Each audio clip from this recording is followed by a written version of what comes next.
Good evening friends. मैं हूं दक्ष trader और आपका स्वागत है आपके अपने ही चैनल दक्ष ट्रेडर पे। दोस्तों, ये वीडियो आपके बहुत काम आएगा ऐसा मुझे यकीन है। इसमें हम बात करेंगे मार्केट आखिर भागा तो क्यों भागा, और ये जो इसकी दौड़ है ये कब तक, कहाँ तक, कैसे चलेगी, और ये गुब्बारा क्या फूटने वाला है या ये गुब्बारा भी और फूलेगा। हम अपने व्यूज़ में शेयर करेंगे और आपको मैं समझाना चाहूँगा कुछ फंडामेंटल थिंग्स जो आपको काम आएगी मार्केट को समझने के लिए। और दोस्तों, मार्केट को समझना बहुत ज़रूरी है। मार्केट में फंडामेंटल्स को भी समझना कभी कभी ज़रूरी होता है, क्योंकि जो दिखता है वो होता नहीं और जो होता है वो कभी कभी दिखता नहीं। सो दोस्तों, आइए चालू करते हैं अपने अंडरस्टैंडिंग को। सो दोस्तों, आप समझिए कि जब से मोदी गवर्नमेंट आई है तब से तीन बड़े तीन बड़े चीज़ें हुई हैं इस मार्केट में हमारी इकोनॉमी के लिए। जो तीन सबसे महत्वपूर्ण चीज़ें हुई हैं, पहला था नोटबंदी। दोस्तों, नोटों को बंद कर दिया गया और 500 और 1000 के नोट बंद कर दिए गए, और एक तरह से मार्केट में से, पूरी इकोनॉमी में से एक बार को पूरा कैश स्क्वीज कर लिया गया, निकाल लिया गया। उसके बाद दोस्तों दूसरी चीज़ की गई बड़ी, तो वो थी जीएसटी इम्प्लीमेंटेशन। जीएसटी इम्प्लीमेंटेशन में जो भी टैक्स नेट है उसका ऐसा जाल बिछा दिया गया कि जो टैक्स चोरी करते थे वो उनके लिए मामला हो गया बहुत गड़बड़, मुश्किल। और तीसरा हो गया कोरोना, और उसके बाद आ गई लॉकडाउन। अब दोस्तों बहुत ध्यान से समझिएगा मैं क्या कहना चाह रहा हूँ। ये तीन इवेंट जो हुए, नोटबंदी, कोरोना और जीएसटी, इन तीनों ने एक चीज़ कॉमन है। इन तीनों में क्या कॉमन है? इन तीनों में एक चीज़ कॉमन है कि इन तीनों इवेंट्स ने एक पर्टिकुलर सेगमेंट ऑफ इकोनॉमी की पारा बजा के रख दी, पूरी तरह पारा। और वो सेगमेंट था इनफॉर्मल इकोनॉमी। ये वो इकोनॉमी है दोस्तों जो कि टैक्स नेट में नहीं है, ऑर्गेनाइज नहीं है, अनऑर्गेनाइज सेक्टर आप इसको कह सकते हैं। इसमें एमएसएमई आ सकते हैं, छोटे छोटे एमएसएमई हैं, हाथ करघा उद्योग, कुटीर उद्योग, जो टैक्स नेट का पार्ट नहीं है, छोटे छोटे पूंजी वाले हैं, और वो बहुत सारा रोजगार जनरेट करते हैं। पर दोस्तों, क्योंकि ये तीन इवेंट ऐसे हुए जिसने, इन तीनों इवेंट में आप देखेंगे तो इनफॉर्मल सेक्शन की कमर तोड़ दी दोस्तों। उनकी हालत बहुत ख़राब हो गई। नोटबंदी के बाद बहुत सारे इनफॉर्मल सेक्शन डंप हो गए, बंद हो गए।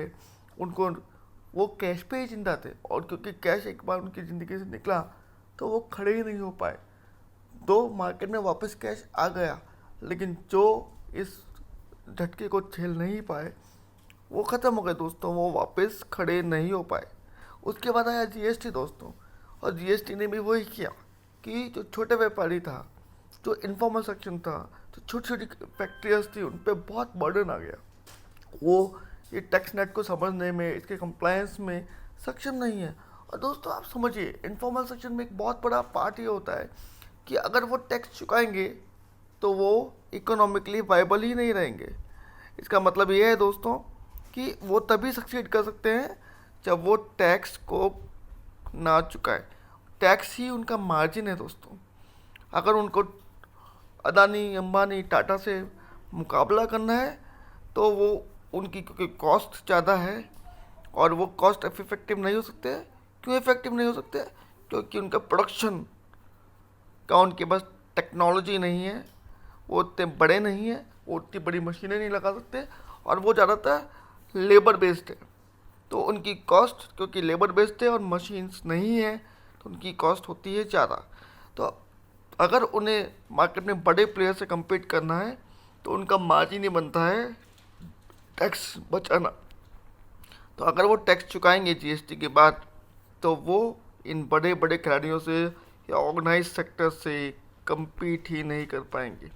तो एक और वजह हो गई जब हमारा इनफॉर्मल सेक्शन उड़ गया। बट ये तो वो झेल ही रहे थे और वो हो गए थे बहुत कमज़ोर, और तभी आ गया कोरोना। और कोरोना ने वो कर डाला जो बाकी दो भी नहीं कर पाए थे। और उसके बाद आया लॉकडाउन, और लॉकडाउन ने क्या किया दोस्तों समझिए, लॉकडाउन ने इनफॉर्मल सेक्शन को पूरी तरह से ऑलमोस्ट ख़त्म कर दिया। जॉब लॉसेस आसमान छू गई, बहुत सारी इंडस्ट्रीज प्योरली बंद हो गई। लेकिन इसका इम्पैक्ट क्या हुआ, जीडीपी हमारी -25% हो गई Q1 में। पर मार्केट तो वो आगे ही आगे, आगे ही आगे, नया हाई छूने पे तैयार हो रहा है। क्यों? क्या मार्केट बिल्कुल पागल हो गया? क्या मार्केट यूं ही बिना लॉजिक के बढ़े जा रहा है? नहीं दोस्तों, एक लॉजिक है, लेकिन वो लॉजिक ट्रेजिक है, मैजिक नहीं है। अब समझिए दोस्तों, जो भी मार्केट है, मार्केट में जितनी भी कंपनीज हैं, वो सब है ऑर्गेनाइज सेक्टर का पार्ट। वो सब ऑर्गेनाइज सेक्टर का पार्ट है। तो जैसे जैसे हमारा ऑर्गेनाइज सेक्टर मरा, अनऑर्गेनाइज सेक्टर का मरने से किसको फ़ायदा हुआ? क्योंकि डिमांड तो नोटबंदी के बाद ख़त्म नहीं हुई। जीएसटी ने डिमांड को तो उतना ख़त्म नहीं किया, लेकिन इसको ख़त्म कर दिया। और इसका जो बिजनेस था वो सारा का सारा धीमे धीमे धीमे धीमे धीमे धीमे कहाँ शिफ्ट होने लगा? ऑर्गेनाइज सेक्टर के पास। ऑर्गेनाइज सेक्टर के पास मतलब लिस्टेड कंपनीज, वो कंपनीज जो टैक्सनेट में है। और जब हम निफ्टी और सेंसेक्स की बात करते हैं, तो निफ्टी और सेंसेक्स कभी भी अनऑर्गेनाइज सेक्टर को रिप्रेजेंट ही नहीं करता है। निफ्टी और सेंसेक्स हमेशा ऑर्गेनाइज सेक्टर को ही रिप्रेजेंट करते हैं। तो भले ही हमारी जीडीपी मर रही है, हमारा डिमांड घट रही है, लेकिन इनको फ़ायदा हो रहा है दोस्तों। क्योंकि जो अनऑर्गेनाइज सेक्टर का डिमांड था वो धीमे धीमे ऑर्गेनाइज सेक्टर में शिफ्ट हो रहा है। जब नोटबंदी आई तो बहुत सारे सब्जी वाले, ठेले वाले, बहुत सारे छोटे छोटे उद्योग बंद हो गए, लेकिन मॉल का बिजनेस बंद नहीं हुआ। क्योंकि उनके पास मनी पावर है, उनके पास मनी पावर है, उनके पास सिस्टम है, उनके पास स्ट्रक्चर है, उनके पास प्रोफेशनल्स हैं। सो क्या हो रहा है दोस्तों, वो उनका बिजनेस कैप्चर कर रहे हैं। और इसकी वजह से जो लिस्टेड कंपनियां हैं वो गेन कर रही हैं, जबकि इकोनॉमी डाउन जा रही है। ये बहुत दुखद भी है, लेकिन ये एक कड़वा सत्य भी है। हो क्या रहा है कि आपकी वेल्थ जो है वो कुछ हाथों में इकट्ठी होती जा रही है। और वो हाथों तो होते हैं अंबानी, अदानी, टाटा। तो इन्होंने बना दिया है पूरे हिंदुस्तान का सारा आटा, अब यही लोग खा रहे हैं। हो क्या रहा है, अनऑर्गेनाइज सेक्टर से ऑर्गेनाइज सेक्टर की शिफ्ट ने क्या किया है दोस्तों समझिए। कोरोना के बाद तो स्पेशली बहुत फ़र्क पड़ गया दोस्तों। अभी अनऑर्गेनाइज सेक्टर से लोगों को लगने लगा है डर। जी हाँ दोस्तों, अब आप में से कितने लोग होंगे जो एक छोटे से ठेले पे जाके गोलगप्पे खाने की सोचेंगे? अगर आपको गोलगप्पे खाने भी हैं ना, तो आप सोचो कि किसी रेस्टोरेंट में जाके खाते हैं जहाँ पे हाइजीन हो, जहाँ पे सैनिटाइजेशन हो, जहाँ पे मास्क का ध्यान रखा जाए, क्या कंपलसरी हो। होगा क्या कि जो ठेले वाला है वो ठेले वाले का धंधा हो गया है मंदा, और बढ़ेगा किसका? रेस्टोरेंट का धंधा। जो रेस्टोरेंट ऑर्गेनाइज सेक्टर है और शायद वो लिस्टेड भी हो। तो अल्टीमेटली क्या होगा, उसका प्रॉफिट भागेगा, उसका शेयर भी भागेगा और मार्केट भी भागेगा। जैसे आप समझिए दोस्तों, अगर आज आपको घर में एसी लगवाना हो तो आप क्या कहेंगे? हम ऐसा एसी लगाएंगे जो एक्टिव बैक्टीरियल हो, जिसमें बैक्टीरियाज मर जाते हो, ताकि हम कोरोना से सेफ हैं। जब आपके दिमाग में एक ख्याल आएगा तो आप किधर जाओगे? आप किसी लोकल ब्रांड को लेने में सोचोगे इसका एंटी बैक्टीरियल पता नहीं सही होगा कि नहीं होगा, ये एक्चुअल में काम करता भी है कि नहीं, या ये ऐसी हवा में बोल रहे हैं। तो आप बोलोगे नहीं यार, एसी खरीदना है तो वोल्टास का ही खरीदो, एसी खरीदना है तो किसी बच्चे ब्रांड का ही खरीदो। तो हो क्या रहा है, जो पहले सेल आप लोकल या अनऑर्गेनाइज सेक्टर का ले लेते थे, अब आप उधर जाके वोल्टास का ही लोगे। तो होगा क्या, वोल्टास को प्रॉफिट बढ़ेगा और उसका शेयर भागेगा और मार्केट भी भागेगा। अगर आपको पहले किसी भी जगह खाना खाने की कोई चीज़ चाहिए होती थी, शहद लेना होता था या कुछ लेना होता था, तो शायद आप किसी किसी भी लोकल आदमी से भी ले लेंगे जो शहद बेचता, लेकिन अब आपको लगेगा पता नहीं हाइजीनिक है कि नहीं, और आप कहोगे मैं तो डाबर या पतंजलि के पास ही जाऊंगा। फिर हम आ गए ऑर्गेनाइज सेक्टर के पास, डर। और इस डर ने फिर क्या किया, फिर से डाबर के शेयर को बढ़ा दिया, क्योंकि डाबर का प्रॉफिट तो भाग रहा है।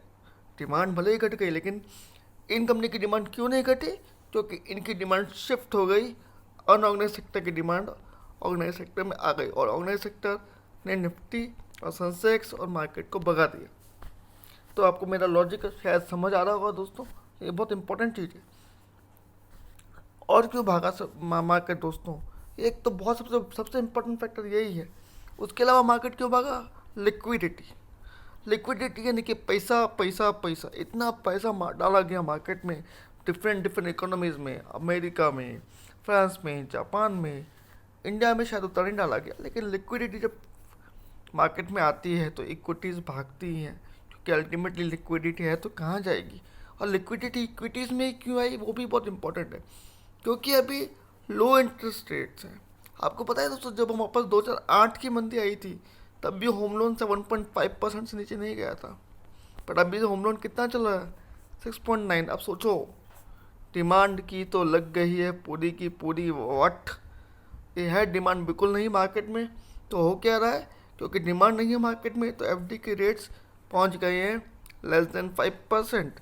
तो अभी किसी को बोलो कि एफडी करवा, तो बोलता है यार एफडी क्यों करवाऊँ, 5% कमाऊँगा, 30% गवर्नमेंट टैक्स मांगेगी, 3.5% मिलेगा। 3.5% में क्या मिलता है, इससे तो अच्छा है कि मैं मार्केट में लगा दूँ, एक ही दिन में शेयर 10% भाग जाते हैं। इंडसइंड बैंक देखो एक दिन में 15% भाग गया, एसबीआई देखो एक दिन में 10% भाग गया, कोटक देखो एक महीने में 20% भाग गया, और आपके दिमाग में सारे ख्याल आते हैं।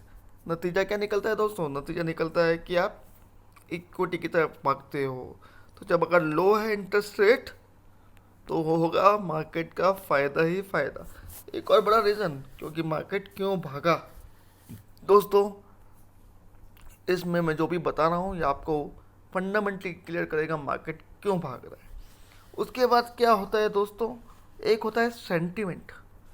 सबको लग रहा था कि, और मैं भी उसमें शामिल हूँ दोस्तों, मैं भी मानता हूँ कि मैंने भी कभी नहीं सोचा था कि मार्केट इतनी ही तेज़ी दिखाएगा। तो एक होता है सेंटीमेंट, जब मार्केट 7,500 आया तो सबको लग रहा था डर, और सबको लग रहा था कि मार्केट तो गया 5,000, और मुझे भी लगता था कि मार्केट 5,000 जाएगा, मुझे अभी भी लगता है मार्केट 5,000 जाएगा। लेकिन हुआ क्या, मार्केट आया 9,000। जब 9,000 आया तो हमें लगा ये तो बहुत बढ़ गया, अब और कितना बढ़ेगा, और फिर ये आ गया 10,000। अब तो लगा कि बस अति हो गई, अति हो गई, और लोगों ने शॉर्ट करते गए करते गए करते गए, और वो शॉर्ट और फंसते गए फंसते गए फंसते गए, तो ये मुजाले में सब फंस गए, और मार्केट एक ही तरफ बढ़ता गया बढ़ता गया। मार्केट हमेशा सेंटीमेंट के अगेंस्ट जाता है। जब तक लोगों को लगता है कि मार्केट डाउन जाएगा डाउन जाएगा, मार्केट धीमे धीमे अप जाता रहा, और अब हम और अब हम कहाँ पहुँच गए दोस्तों, हम पहुँच गए 12,200 पे। और अब लोगों को आ नहीं रहा समझ में कि ये मार्केट में हो क्या रहा है। तो मार्केट में दोस्तों क्या हो रहा है ये हम समझ लेते हैं। अब मार्केट में एक बैलून क्रिएट हो रहा है, और उसमें भर गई है खूब सारी हवा।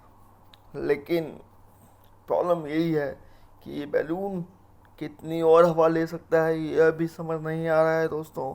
मैं ईमानदारी से आपको कह रहा हूँ, मार्केट क्या करने वाला है अभी ये मुझे भी समझ नहीं आ रहा है।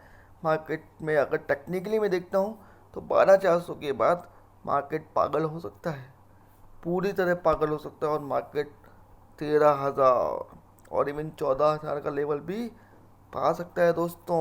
लेकिन ये तब है जब हम 12,400 को क्रॉस करके टिक पाएँ तो दोस्तों। लेकिन जब मार्केट लास्ट टाइम 12,400 था तब भी टेक्निकली ये पॉसिबल दिख रहा था। लेकिन कभी कभी क्या होता है कि बड़े खिलाड़ी जो चार्ट्स को देखते नहीं हैं, जो चार्ट्स को बनाते हैं, वो चार्ट्स पे ऐसे ब्रेकआउट देते हैं कि लगता है कि मार्केट, जिसे हम कहते हैं फॉल्स ब्रेकआउट, लेकिन वो ब्रेकआउट लगते हैं ट्रू, और ऐसा लगता है कि मार्केट अब नई रेंज में जा रहा है, और वहीं से वो मार्केट को 12 बजा देते हैं। तो मार्केट अभी क्या करेगा मुझे नहीं पता, लेकिन हाँ 12,500 या 12,400 अगर हमने क्रॉस किया तो हम नई तेज़ी देखेंगे, और एक चांस है कि यहाँ से रिवर्स भी हो सकते हैं, उसको लेके अभी मैं क्लियर नहीं हूँ। हम यहाँ से रिवर्स होंगे तो क्यों होंगे, ऐसा मुझे क्यों लगता है, उसकी मैं वजह बताता हूँ। दोस्तों, अमेरिका में चुनाव हो गए, जो बिडेन जीत गए। जो बिडेन जीत गए और जो बिडेन ने अपने कैंपेन में बहुत इंपॉर्टेंट पार्ट जो रखा है वो रखा है टैक्स को वापस से बढ़ाना। कॉर्पोरेट टैक्स को he want to increase again at normal level, जो कि ट्रंप ने काफ़ी घटा के कर दिया था कम। तो अगर जो बिडेन जैसे आ गए हैं और अगर उन्होंने टैक्स को वापस बढ़ाया तो कॉर्पोरेट अर्निंग के लिए होगा बड़ा झटका और मार्केट हो सकता है क्रैश। दूसरा रिस्क मार्केट में क्या है समझिए। बिहार के इलेक्शन अभी अभी ख़त्म हुए हैं, एग्जिट पोल्स आ गए हैं, सब बोल रहे हैं तेजस्वी यादव के आरजेडी जीतेगी, आरजेडी जीतेगी। ये भी मार्केट में प्राइस इन नहीं है दोस्तों। अगर आरजेडी बहुत बड़े अंतर से जीत जाती है और मार्केट को अगर ये रीज़न पे तोड़ना है तो ये एक अच्छा रीज़न है मार्केट में नॉन वन ट्रेंड स्टार्ट होने का। तीसरा रीज़न जो बहुत इंपॉर्टेंट है वो है वैल्यूशंस। दोस्तों, मार्केट के वैल्यूशंस बहुत ज़्यादा बढ़ चुके हैं, 33 के पी पे चल रहे हैं हम। ये पी सस्टेन करना सही में मुश्किल है, आज तक तो कभी किया नहीं, लेकिन जो भी मार्केट में होता है वो आज से पहले कभी हुआ भी नहीं है। तो ये भी एक बहुत बड़ा फैक्टर है और ये सबसे इम्पोर्टेंट फैक्टर है। बाकी सब तो सिर्फ रीज़न बनेंगे, ये एक्चुअल में वो वजह है, ये वो बहाना नहीं है, ये एक्चुअल में वो खतरा है जो मार्केट पर मंडरा रहा है। इसके अलावा दोस्तों, अगर आपने अपने वेपन अपन जी जो CDS है उनका अगर 2 दिन पहले का एक बयान सुना है कि चाइना से एक बड़ा कॉन्फ्लिक्ट हो सकता है। चाइना से हमारा मैटर अभी तक सॉर्ट आउट नहीं हुआ है दोस्तों। अगर ये मैटर फिर एस्केलेट हुआ तो ये हम पे बहुत भारी पड़ सकता है, क्योंकि इकोनॉमी एक्चुअल में बहुत बुरे हाल में है। और अगर अमेरिका ने चाइना के अगेंस्ट कुछ एक्शन लिया, क्योंकि अगर ट्रम्प आते तो ये चांसेस बहुत ज़्यादा थे, लेकिन क्योंकि अभी बिडेन आए हैं तो कहना थोड़ा मुश्किल है, पर अमेरिका भी चाइना के अगेंस्ट एक्शंस ले सकता है, ऐसा मुझे लगता है। तो वो भी एक फैक्टर है जो हमें ध्यान में रखना पड़ेगा, जो मार्केट को सीरियसली रिवर्स कर सकता है। उसके अलावा एक न्यूज़ आ रही है कि पुतिन जो रशिया के प्रेसिडेंट हैं उनमें पार्किंसन का कुछ सिम्टम्स आए हैं और वो अपनी गद्दी छोड़ सकते हैं। ये भी एक जियोपॉलिटिकली बहुत इंपॉर्टेंट इवेंट हो रहा है। दोस्तों, इन सब चीज़ों पर ध्यान रखिए। और जो अर्मेनिया और अजरबैजान में लड़ाई चालू है वो अभी तक ख़त्म नहीं हुई है, वो किधर मोड़ लेगी वो भी हमें पता नहीं है। तो ये दोस्तों, ये सब चीज़ें हैं जो मार्केट को यहाँ से रिवर्स भी कर सकती हैं। और अब मार्केट एक बैलून की तरह बन गया है। ये बैलून कब फूटेगा, कैसे फूटेगा, लेकिन दोस्तों जब भी ये फूटेगा बहुत ज़ोर से फूटेगा, तो थोड़ा बच के रहिए बैलून जब तक बना हुआ है। तो मैं अभी एज ए ट्रेडर क्या कर रहा हूँ दोस्तों, मैं क्या स्ट्रेटजी समझता हूँ कि सही है, क्योंकि मार्केट बहुत क्रूशल जंक्शन पे खड़ा है, बहुत क्रिटिकल लेवल पे खड़ा है। यहाँ से अपसाइड और डाउन साइड दोनों बहुत सीवियर हो सकती है। इसलिए अभी आपका अपने ट्रेड्स को इंट्राडे रखिए। Don't try to take positions until unless you got a clarity, you got a breakout और a breakdown। सो इंट्राडे रहिए अपने सारे ट्रेड्स में, तो आप रहेंगे ज़्यादा सेफ दोस्तों। ये बहुत इम्पोर्टेंट है। आपको मैं उम्मीद करता हूँ कि ये वीडियो पसंद आया होगा और आपको कुछ फंडामेंटल थिंग्स समझने में आसानी हुई होगी। दोस्तों, हमारे चैनल में अब 700 सब्सक्राइबर हो चुके हैं, उसके लिए मैं आप सबका हूँ बहुत बहुत एहसानमंद। और मैं आपसे प्रार्थना करूँगा कि आप हमारे चैनल को सब्सक्राइब करें, लाइक करें और शेयर करें, ताकि हम आपको ऐसे ही अच्छे अच्छे वीडियोस प्रेजेंट करते रहें। आपके फीडबैक हमें अपने कमेंट सेक्शन के थ्रू जरूर दीजिएगा। धन्यवाद दोस्तों, सेफ रहिए, स्वस्थ रहिए। मैं हूँ आपका अपना दक्ष ट्रेडर।